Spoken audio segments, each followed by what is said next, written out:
오늘 함께 봉독한 누가복음 5장 1절에서 11절까지의 말씀으로 빈 배와 만선 그리고 나 자신이라라는 제목의 말씀으로 함께 은혜를 나누고자 합니다.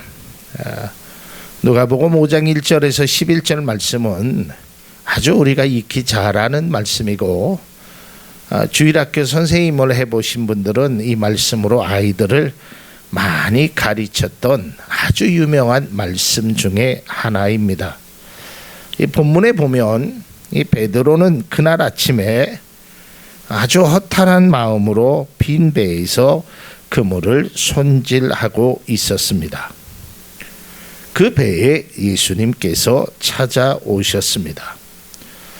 아마 베드로에게 그날만큼은 어부 생활 중에서 가장 잊을 수 없는 날이었을 것입니다. 왜냐하면 밤새 그물을 던졌지만 아무것도 잡은 것이 없었던 그 빈 배에 예수님께서 오셨고 예수님의 말씀으로 그물을 내렸더니 물고기가 가득 채워지는 은총을 받은 정말 자기 생애에 하루밖에 없었던 아주 잊을 수 없는 아주 귀한 시간이었을 것입니다. 베드로가 예수님을 만난 그때는 이 사람이 무슨 취미로 낚시를 했던 사람이 아닙니다. 어부입니다. 고기를 잡느냐 못 잡느냐에 따라서 그의 생계의 유지가 왔다 갔다 하는 아주 이 고기가 그의 삶의 전부라고 말해도 지장이 없을 정도로 아주 큰 그에게는 자산이었습니다. 가끔 TV를 보면 이렇게 어부들이 먼 바다에 나가서 이제 그물을 던져서 이제 고기를 낚는 그런 모습을 가끔 봅니다. 그때 이 고기를 많이 잡으면 이 어부들이 아주 신바람이 나서 그물을 올리고 아주 즐거운 모습으로 일을 행하지만 그 그물에 고기가 잡히지 않으면 일하는 것도 흥겹지 않을 뿐 아니라 그들의 낙심이 아주 이루 말할 수 없습니다. 밤새 헛수고하며 낙심했던 그 베드로의 모습을 우리가 연상해 볼 수 있을 겁니다. 그러나 그랬던 그가 주님을 만나고 만선의 기쁨을 누리게 됩니다. 그러니까 조금 전까지만 해도 하루 전까지만 해도 고기를 못 잡아서 이리 애쓰고 저리 애쓰고 아무리 그물을 던져도 고기를 잡지 못하고 결국은 아무 수확도 없이 이제 자신의 집이 있는 이제 항구로 돌아온 때의 그 모습이 어떻겠습니까? 그런데 예수님께서 그 배에 올라와서 잠시 띄우라 그러고 말씀을 증거하신 후에 깊은 데에서 그물을 내리라 하니까 정말 물고기가 얼마나 많이 잡혔는지 오늘 성경은 이렇게 표현하고 있습니다. 누가복음 5장 7절의 말씀을 보면 그래서 그들은 다른 배에 있는 동료들에게 손짓하여 와서 자기들을 도와달라고 하였다. 그들이 와서 고기를 2배에 가득히 채우니 배가 가라앉을 지경이 되었다. 오늘 5장 2절인가 3절에 보면 이제 배가 2개가 있었습니다. 근데 이 2배가 아마 거의 고기를 못 잡았던 것 같습니다. 근데 베드로가 예수님의 말씀으로 고기를 얼마나 많이 잡았냐면 자기 배에 채우고도 남을 정도로 조금 전까지만 해도 빈 배였는데 아무것도 없었는데 얼마나 많은 고기가 올라오던지 동료들에게 너희들도 와라. 근데 2배가 가득 채웠는데 배가 가라앉을 지경이 되었다는 겁니다. 그러면 얼마나 많은 물고기가 잡혔겠습니까? 얼마나 무거웠으면 배가 이렇게 가라앉을 정도로 많은 물고기를 잡았겠습니까? 아마도요, 이러한 모습은 많은 그리스도인들이 믿지 않는 사람들도 꿈꾸는 모습이 아닐까라는 생각을 가져봅니다. 아무것도 없었던 빈배, 그것이 고기로 가득 채워지는 만선의 배로 또 예수 그리스도를 만남으로 이러한 은혜가 나에게, 내 가정에, 내 직장에, 내 사업에, 내 자녀들에게 있기를 다 꿈꾸는 것 아니겠습니까? 여러분, 누가 빈배를 추구하며 살아가겠습니까? 빈배에 만족하며 살아가는 사람이 어디 있겠습니까? 빈배는 때로는 고통이고 때로는 상심이 되는 것입니다.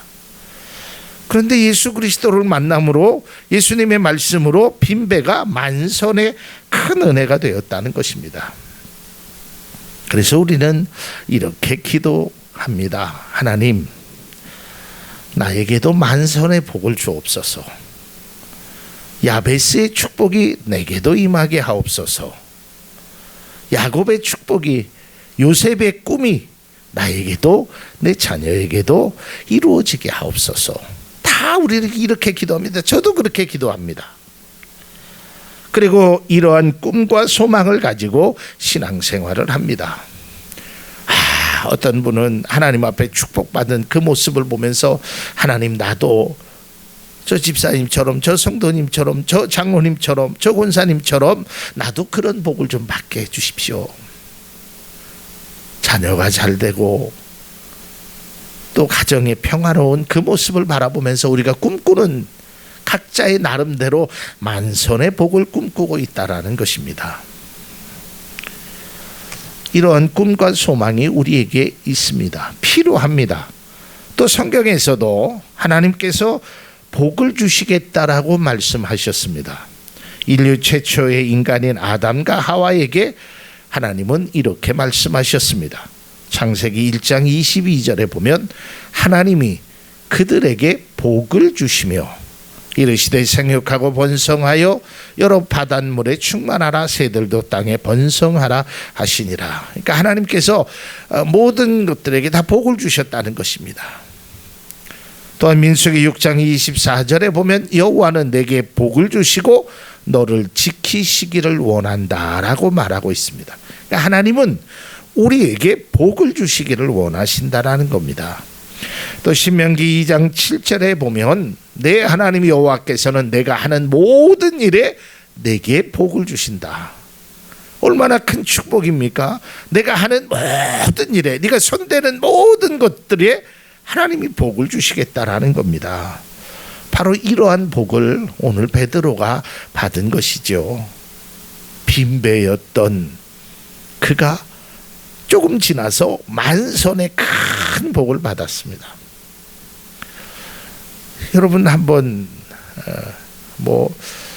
이런 표현이 그렇게 썩 바람직한 표현은 아니지만 쉽게 얘기하면 사람들이 그런 얘기하죠. 빈 집에 소 들어간다고. 예. 그러니까 없었던 데에 막 하나님께서 은혜를 주시고 막 하나님께서 축복을 주시는데 얼마나 잘 된. 물론 믿는 사람들만 복을 받는 것은 아닙니다. 믿지 않는 사람들도 복 받는 사람들이 있죠. 여러분, 제가 나중에 그 말씀 갖고 설교를 한번 이제 구상하고 있는데, 요즘 그 무슨 골목 식당이라는 그런 프로그램이 있죠. 저도 간혹 이렇게 보는데 그 식당에 손님이 없었잖아요. 손님이 하나도 없고 그 백종원이라는 사람이 막 거기 들어가서 막 독서를 하잖아. 이걸 식당이라고 하느냐, 당신 당장 문 닫으라고. 근데 제가 인터넷으로 잠깐 보니까 어떤 그 냉면집인가 그 부부가 그렇게 손님이 없어갖고 좌절했던 곳에 그 백종원 씨의 어떤 그 컨설팅을 통해서 막 손님이 막 물밀듯이 들어오잖아요. 나중에는 막 울더라고요. 그 부부가. 그동안 고생했던 거 빈배로 살아가면서 얼마나 힘들었겠어요. 우리 또한 마찬가지입니다. 우리가 빈배로 살아가면 얼마나 힘드냔 말이에요. 하나님은 분명히 우리에게 복을 주신다고 그랬는데 빈배로 살아가는 인생이 얼마나 고달플까요? 물질만을 이야기하는 것이 아닙니다. 우리의 건강의 문제나 자녀의 문제나 가정의 문제나 빈배의 인생으로 살아가는 것은 참으로 힘든 것입니다. 그런데 하루아침에 완전히 달라졌습니다. 변화가 됐습니다. 만선이 되었습니다. 빈배가 만선이 되었습니다. 이러한 복을 받은 베드로는 어떠했을까요? 여러분, 우리는 이 말씀을, 저도 여기에서 주로 우리는 순종에 관해서 많은 말씀을 들었죠. 밤새 고기를 못 잡았지만 순종해서 내가 그물을 내렸다. 그래서 하나님 앞에 순종하자. 물론 그것도 맞는 말씀입니다. 그런데 오늘 성경을 읽다 보니까, 이 성경을 묵상하다 보니까 조금 이상한 점을 발견할 수 있었습니다. 그게 뭐냐면, 여러분, 이러한 복을 받은 베드로가 어떻게 하는 것이 극히 사람으로서 정상적이냐는 말이에요. 여러분들에게 어떠한 복을 주시면, 하나님 진짜 감사합니다. 그럼 적어도 두 가지 반응은 나와야 되잖아요. 하나님, 내일도 나에게 이러한 복을 주옵소서. 그렇지 않겠어요? 하나님, 나 그동안 고생 진짜 많이 했거든요. 그러니까 올해만 하나님 나에게 축복을 주시지 말고 내년에도 주시고 내 삶 속에 복을 주십시오라고 기도하지 않겠느냐는 말이에요. 또 한 가지는, 그렇지 않으면 이렇게라도 묻지 않겠습니까? 예수님, 비결이 뭡니까? 나는 밤새 고기 한 마리 못 잡았는데 예수님의 말씀대로 하니까 고기를 잡았어요. 이 비결이라도 나에게 좀 알려주십시오. 이게 사람의 극히 정상적인 태도라는 거예요. 그 사람들이요, 장사가 안 됐던 곳에 장사가 잘 되면 거기에 사람들만 모이는 것이 아니라 그 다른 곳에서 장사하는 사람이 모여서 잘 되는 비결이 뭐냐, 이걸 알고 싶어 한단 말이에요. 이건 사람의 다 똑같은 마음이에요. 여러분들에게 하나님이 찾아와 주셔서 어느 순간에 내가 아팠던 것이 치료를 받는다든지 하나님의 축복을 통해서, 하나님의 은혜를 통해서 빈선이었던, 빈배였던 내가 만선의 복을 받으면 나는 과연 어떠하냔 말이에요. 하나님 감사합니다. 진짜 우리 하나님 감사합니다. 하나님 이 복을 누리게 하여 주시고, 이 복을, 우리가 늘 이렇게 하는 것 아니겠습니까? 또 복 받은 사람들이 자기가 복 받은 것을 많은 사람에게 알리고, 장로님, 권사님, 집사님, 어떻게 해서 그렇게 복을 받았어요? 어떻게 해서 그렇게 자녀를 잘 양육했어요? 그래서 사람들이 그 사람에게 그 컨설팅을 받고 싶어 하잖아요. 이게 사람의 마음 아니겠습니까? 그런데요, 베드로의 반응은 조금 의아하게 됩니다. 누가복음 5장 8절입니다. 이제 복을 받은 후에 시몬 베드로가 이를 보고, 이것이 뭐냐면 빈 배가 만선이 되는 겁니다. 그리고 내 배만 찬 것이 아니라 내 동료의 배도 찼고 배가 얼마나 무거웠는지 배가 가라앉을 지경이 되는 것을 보고 예수의 무릎 아래 엎드려 이르되, 주여, 나를 떠나소서. 나는 죄인이로소이다. 아니 여러분, 이게 얼마나 뜬금없는 말입니까? 조금 전까지만 해도 빈배로 허망했던 마음으로 주님을 만났던 그 베드로, 이제 만선의 기쁨을 맞았습니다. 이제 고생이 끝나고 이제 행복의 문으로 막 들어가려는 순간 아니겠습니까? 그 상황에서 주님과 함께 있었죠. 그런데 우리가 앞서도 말씀드렸지만, 하나님 나에게 이러한 만선의 복을 앞으로 계속 누릴 수 있도록 하나님 어떻게 하면 내가 이러한 복을 받을 수 있을까요? 라고 묻지 아니하고 예수님, 나를 떠나소서 하는 거예요. 너무 의아하다라고 느끼지 않습니까? 저는 이 말씀을 묵상하면서 굉장히 의아함을 느꼈어요. 만일에 내가 그 자리에 있었더라면 절대로 예수님을 떠나지 못하게 했을 것입니다. 옷자락이라도 붙잡고 바지가락이라도 붙잡고 늘어졌을 겁니다. 주님, 나와 함께 하옵소서. 이제 내 생에 절대로 빈배는 없는 줄로 믿습니다. 이렇게 하지 않겠어요? 그런데 그 주님 앞에 주여 나를 떠나소서, 나는 죄인입니다 라는 겁니다. 여러분, 베드로는 자신이 원했던 것을 얻었습니다. 자신이 원했던 것은 밤새 고기를 잡기를 원했습니다. 그런데 그것을 하나님의 은혜로 얻었습니다. 두 손 가득히 쥐었습니다. 그것도 특별한 은혜로. 베드로는 큰 축복을 받았습니다. 이제 예수님의 말씀만 믿고 순종하면 갈릴리에서 최고의 갑부가 되는 것은 시간 문제였습니다. 여러분, 그렇지 않겠어요? 하루에 나가서 배에 물고기가 가득 찬다고 한번 생각해 보십시오. 그것은 돈을 버는 것은 이제 시간 문제예요. 그래서 계획할 수 있잖아요. 야, 이제는 배가 한 개가 아니라 두 개, 세 개 띄워도 된다. 뭐 얼마나 흥분되었겠습니까? 그런데 베드로는 배에서 내려와 예수님의 무릎을 꿇고 주여 나를 떠나소서라고 말하는 것입니다. 나는 죄인입니다. 아마 그 옆에서 가족이나 아는 사람들이 그 베드로의 모습을 바라봤을 때는 만류했을 겁니다. 야, 너 미쳤니? 아니, 이 좋은 기회가 어디 있다고 너 무슨 쓸데없는 소리를 해. 뭘 예수님을 떠나라고 얘기를 하니? 아, 이제 복 처음 받았는데 앞으로 이 복을 좀 누려야 되지 않겠어? 뭐 너는 뜬금없는 소리를 하니? 라고 말하지 아니했겠느냐 이 말이에요. 왜냐하면요, 사람의 심리라는 것이 이런 겁니다. 예수님께서 이 빵 5개와 물고기 2마리를 가지고 수천 명을 먹이시는 그 사건을 사람들이 경험하잖아요. 그러니까 그 다음 날 딱 일어나서 그들이 가장 먼저 찾는 것이 바로 예수님이었어요. 근데 예수님을 찾아보니까 없어. 제자들도 없어요. 어디 갔나 했더니 예수님께서 다른 가버나움 쪽에 가셨대요. 그러니까 사람들이 배를 타고 예수님을 찾아갑니다.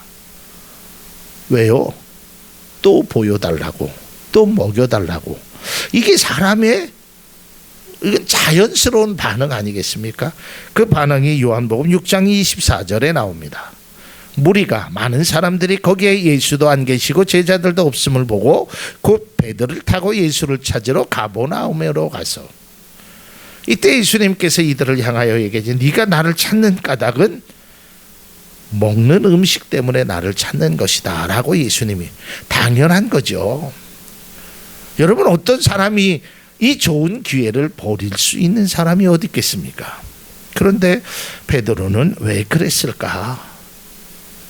스스로 굴러온, 스스로 들어온 복을 왜 마다할 것인가? 왜 주님 앞에 주님 나를 떠나소서, 나는 죄인입니다 라고 고백하였을까라는 것입니다. 이 말씀을 묵상하는 가운데 베드로는 자신이 가지고 있었던 문제를 단번에 해결하는 예수님의 능력을 보았습니다. 그러면서 그가 깨달은 사실은 자기 자신이 얼마나 부족한 사람이고 얼마나 하나님 앞에, 주님 앞에 나약한 존재이라는 것을 그는 스스로 깨닫게 됩니다. 그래서 제가 오늘 제목을 빈배와 만선 그리고 나 자신이라는 제목. 조금 전까지만 해도 빈배를 바라봤습니다. 좌절이 됐죠. 그런데 예수님의 은혜로 축복을 누리는 만선의 배를 바라봅니다. 그런데 그 빈배와 만선의 복을 바라보면서 그는 거기서 그의 시선이 멈추지 않고 자기 자신을 바라봤다라는 것입니다. 다시 말해서 그의 가치관의 변화가 일었다는 것입니다. 그는 어쩌면 어부로서 밤새도록, 아니 일생 동안 바다에서 고기를 잡기 위해서 오직 그것만을 바라봤습니다. 그물을 내리고 그물을 올리고 바다를 바라보면서 어디가 고기가 많을까? 늘 그런 생각과 그런 행동을 반복적으로 해왔습니다. 또한 다른 사람들이 고기를 많이 잡는 모습을 보았을 때는 자신의 빈배가 더욱 초라하게 느껴질 때도 있었습니다. 물론 그럴 때만 있었던 것은 아니었을 것입니다. 때로는 아주 배에 가득한 물고기를 바라보면서 흥얼거리는 노래와 함께 만선으로 그가 항구로 돌아올 때도 있었을 것입니다. 다시 말해서 베드로는 그동안 그의 시선이, 그의 목적이 항상 빈 배와 만선 사이를 오고 갔다라는 것입니다. 이것이 바로 우리의 인생이 아닐까라는 생각을 가져봅니다. 빈 배의 시선이 머물 때면 열등감과 불안감에 쌓이게 되고 고민으로 잠을 이루지 못하게 됩니다. 그러나 때로는 배에 가득한 만선을 만나게 되면 우월하고 기쁨의 시간, 때로는 그것이 교만한 마음까지 들 때도 있을 것입니다. 역시 나는 실력이 있어. 역시 나는 운이 좋아. 역시 나는 하나님이 나를 사랑하시나 봐. 등등의 반응을 보일 것입니다. 저는 이 말씀을 준비하면서 또한 이 모습을 상상해 보면서 이것이 오늘날 그리스도인 바로 나의 모습은 아니었을까, 우리들의 모습은 아닐까라는 생각을 가져봅니다. 빈배처럼 참 고통의 순간 속에 눈물을 흘리고 좌절하고 때로는 만선의 복을 기쁨의 큰 순간을 누리면서 희비가 늘 교차하는 그러한 삶을 우리가 살아가지고 있지는 않은가. 아마 모든 사람들이 그렇게 살아갈 것입니다. 그런데 여러분, 빈배와 만선으로 기쁨과 슬픔만을 왔다 갔다 하는 것은 바른 신앙의 자세가 아니라는 것을 성경은 말하고 있습니다. 여러분, 이 모습을 극명하게 볼 수 있는 것이 출애굽한 이스라엘 백성들의 모습입니다. 여러분, 그들이 홍해바다를 육지로 건넜을 때 그들이 얼마나 기뻤겠습니까? 조금 전까지만 해도 죽겠다고 했는데, 그러나 그들이 홍해바다를 건넌 후에 그들은 이렇게 표현합니다. 출애굽기 14장 31절입니다.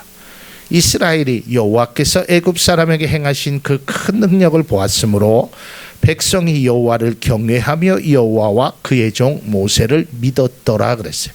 이게 14장의 끝입니다. 그리고 15장에 보면 이제 미리암의 노래가 나옵니다. 그리고 바로 16장에 이렇게 그들은 표현하고 있습니다. 16장 2절에서 3절입니다. 이스라엘 자손 온 회중이 그 광야에서 모세와 아론을 원망하여 이스라엘 자손이 그들에게 이르되 우리가 애굽 땅에서 고기 가마 곁에 앉아 있던 때와 떡을 배불리 먹던 때에 여호와의 손에 죽었더라면 좋았을 것을 너희가 이 광야로 우리를 인도하여 내어 이 온 회중이 줄여 죽게 하는도다. 여러분, 14장 31절에서 하나님의 능력을 경외하고 모세를 믿었던 그들이 16장에 바로 와서 모세를 원망하게 됩니다. 여러분, 우리의 인생은요, 빈배만 있지 않습니다. 우리의 인생은 만선에만 머물러 있지 않습니다. 빈배가 있을 때도 있고 만선이 있을 때도 있고 늘 이런 희비가 교차되었다는 것입니다. 그런데 우리가 빈배만 바라보고 만선만 바라보게 되면 우리의 신앙에 깊은 오류에 빠지게 됩니다. 만일에 여러분의 삶에 빈배가 있다고 칩시다. 그러면 우리가 그 빈배만 바라보면 하나님은 나를 사랑하시지 않나?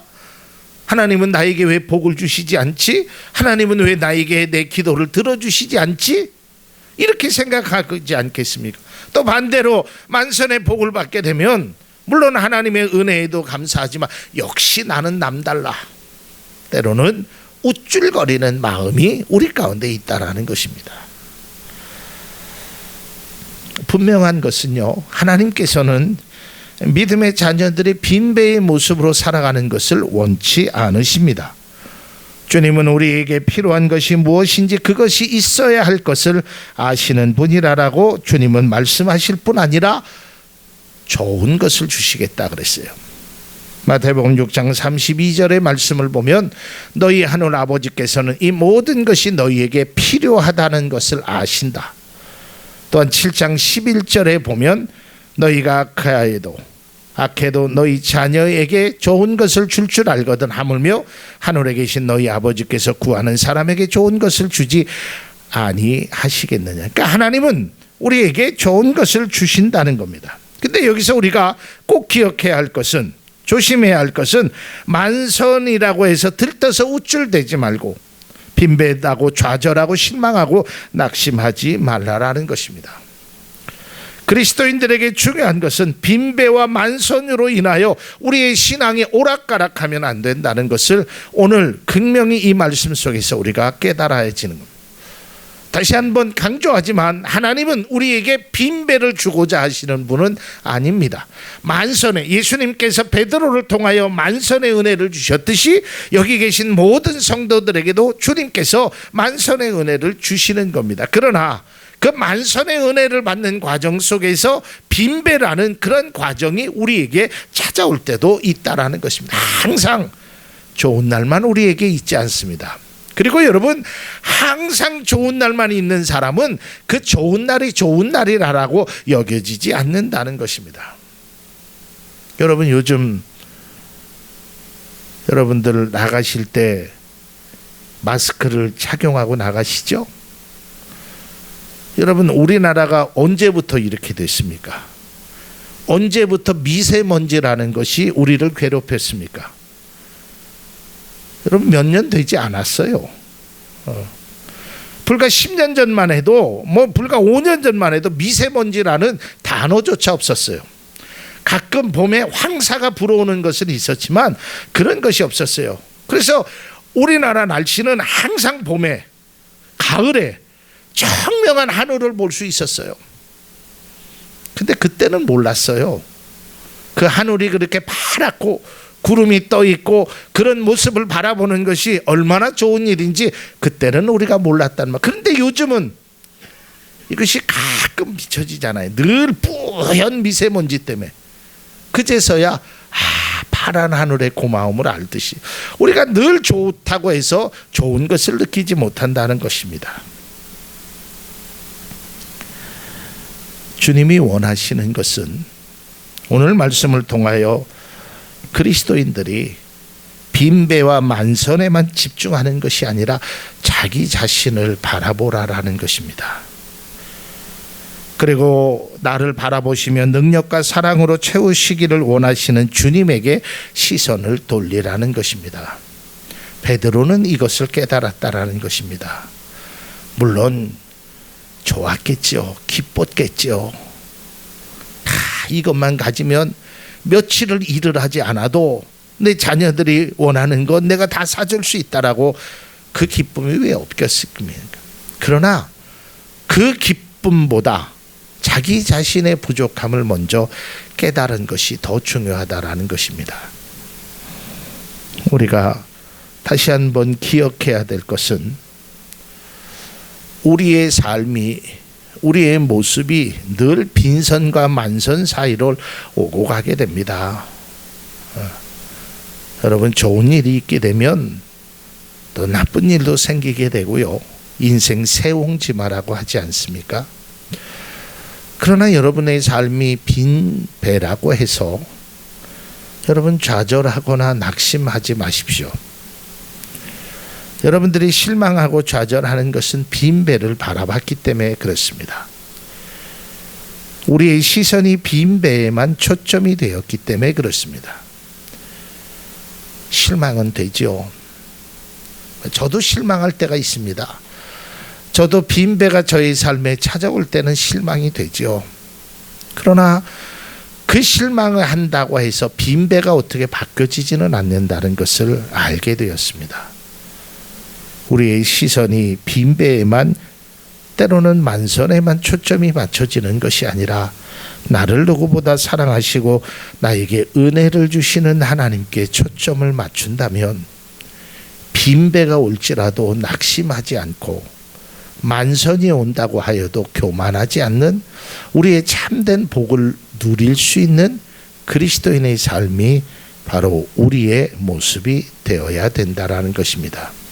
그래서 우리의 초점이 자꾸 상황 속에 비춰지게 되면 상황에 따라서 나의 삶이 흔들려질 수 있다라는 것입니다. 마치 어린아이처럼 엄마가 나에게 잘해줄 때는 엄마 사랑해 말하지만 엄마가 때로는 매를 들고 나에게 싫은 소리를 하면 엄마 미워하면서 땡깡을 부리는 어린아이와 같은 모습, 바로 그러한 연약한 믿음의 모습이 우리 가운데도 존재하고 있다라는 것입니다. 저는 우리의 삶이, 물론 빈배가 우리에게 큰 삶의 문제가 됩니다. 그러나 꼭 기억하십시오. 여러분, 빈배는 늘 빈배로 머물러 있지 않는다는 것입니다. 또 그 빈배가 예수 그리스도를 통해서 만선의 복을 받을 수 있다라는 것을 오늘 성경 말씀대로 여러분의 삶에 이러한 축복과 은혜가 있기를 간절히 주님의 이름으로 축복을 드립니다. 그러나 여러분, 꼭 우리가 빈선과 만선만으로 오고 가는 신앙이 아니라 그 삶 속에서 나를 사랑하시는 그 주님을 내가 좀 바라볼 줄 아는, 좀 그 상황 속에 좀 뒤편에 서서 하나님의 은혜, 하나님이 나를 사랑하시는 그것을 바라보면 오늘 베드로처럼 하나님, 나를 떠나소서, 나는 죄인입니다 라고 그런 진심 어린 기도를 드릴 수 있다라는 것입니다. 결국은 베드로는 그를 통해서 다른 거 다 버려두고 예수를 쫓았다라고 오늘 말씀의 결론은 내리고 있습니다. 저는 늘 기도합니다. 우리 성도님들이 빈배가 아닌 만선의 복을 받기를 늘 기도합니다. 또 여러분들이 2019년도를 살아가면서 때로는 빈배의 어려움이 만선의 기쁨으로 회복되기를 주의 이름으로 축원합니다. 그러나 꼭 기억하실 것은 빈배로 있던 만선의 복이 있던 먼저 우리의 시선이 하나님 앞에 머물러 있기를 바랍니다. 마지막으로 제가 좋아하는 성경 구절이고 이 말씀에 아주 필요한 잠언에 나타난 아굴의 기도를 읽어드리고 말씀을 맺고자 합니다. 잠언 30장 7절에서 9절입니다. 내가 두 가지 일을 주께 구하였사오니 내가 죽기 전에 내게 거절하지 마옵소서. 헛된 것과 거짓말을 내게서 멀리 하옵시고 나를 가난하게도 마옵시고 부하게도 마옵소서. 오직 필요한 양식으로 나를 먹이시옵소서. 홍 내가 배불러서 하나님을 모른다 여호와가 누구냐 할까 하오며 홍 내가 가난하여 도둑질하고 내 하나님의 이름을 욕되게 할까 두려워함이니이다. 부자로 가난으로 살아가는 것, 그것보다 더 중요한 것은 내가 하나님의 이름을 욕되게 하지 않는 것입니다. 우리의 믿음이 빈배와 만선에만 머물러 있지 않고 내 자신을 바라보는 성숙된 그리스도인의 모습이 우리들의 모습이 될 수 있기를 바랍니다.